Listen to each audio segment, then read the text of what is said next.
پورا اور ایک حصہ دوبارہ کاشتکاری پہ لگاتا ہوں، اور تیسرا حصہ خالص میں نے مسکینوں، یتیموں اور غریبوں کے لیے رکھا ہوا ہے۔ وہ جو تیسرا حصہ، اللہ کرے آپ سمجھیں، وہ رب کے بندوں پہ تیسرا حصہ خرچ کرتا ہے نا، تو کریم مالک نے فرمایا جہاں سے غریب کا حصہ جاتا ہے وہ کھیت خشک نہیں رہنا چاہیے، وہ جہاں سے مسکین روٹی کھاتے ہیں وہ خشک نہ رہے، جہاں سے یتیموں کو کچھ آتا ہے کہیں اس کی فصل رہ نہ جائے۔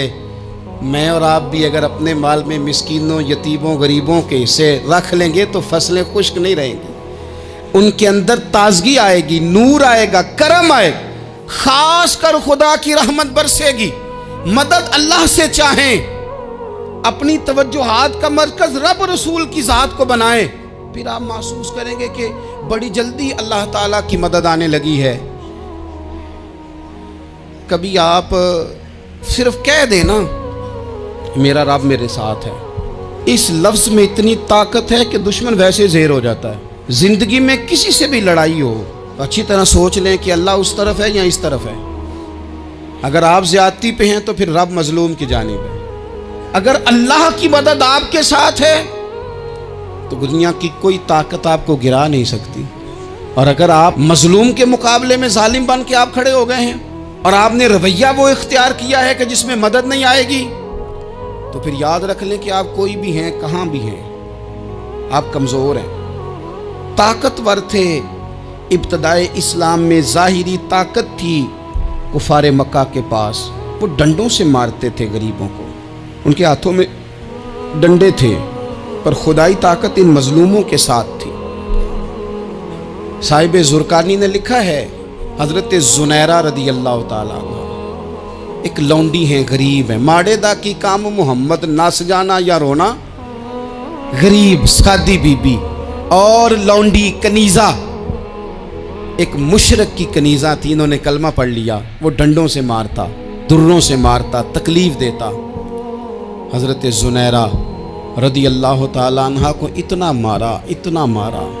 اب آپ ایک اور پہلو پر بھی غور کریں، مار بھی پڑ رہی ہے پر خدا ادھر ہی ہے، اللہ کی مدد ادھر ہی ہے۔ رب کہتا ہے کہ پہلے تو صبر کرنا، ان اللہ مع الصابرین، تو صبر کرے گا تو پھر رب کی معیت ملے گی، ذرا ٹھہرنا، تو تھوڑا ڈٹنا۔ ان الذین قالوا ربنا اللہ ثم استقاموا تتنزل علیہم الملائکہ، تو کہے اللہ میرا رب ہے، پھر تو پہلے ڈٹ، پہلے تو نے ڈٹنا ہے۔ ثم استقاموا، جو ڈٹ گیا، تتنزل علیہم الملائکہ، ڈٹنے والے کے لیے مدد آتی، پہلے تھوڑا ٹھہرنا پڑتا ہے، پہلے تھوڑا صبر کرنا پڑتا ہے، حوصلہ کرنا پڑتا، اس کے بعد مدد آتی۔ مار پڑ رہی ہے، مارا جا رہا ہے حضرت زنیرہ کو، ان کا مالک جو ہے ظاہری آقا وہ مار رہا ہے، یہ کنیزہ ہے، اتنا مارا، اتنا مارا، ان کی بینائی چلی گئی، نظر آنا بند ہو گیا۔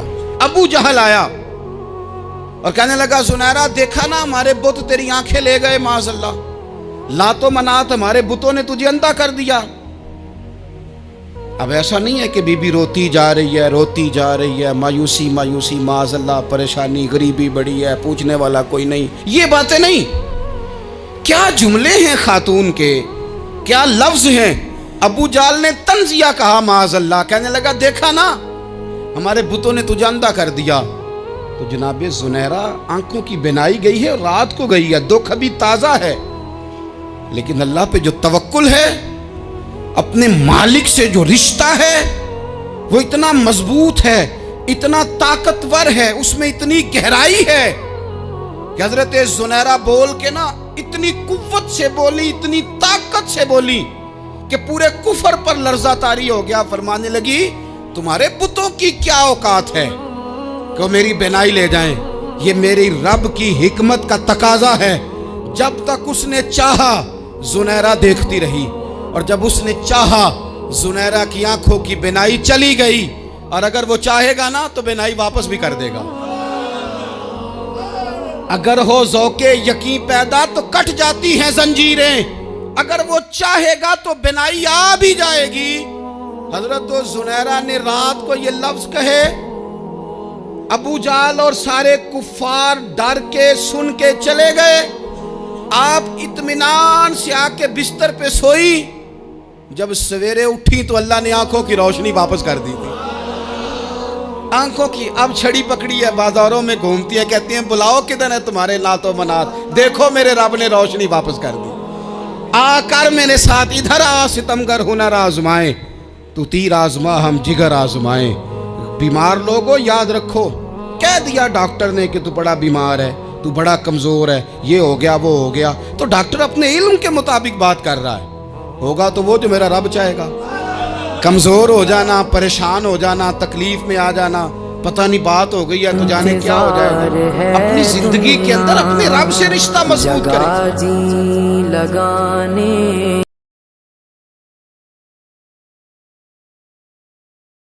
رسول کائنات سے رشتہ مضبوط کریں، اللہ والوں سے رشتہ مضبوط کریں۔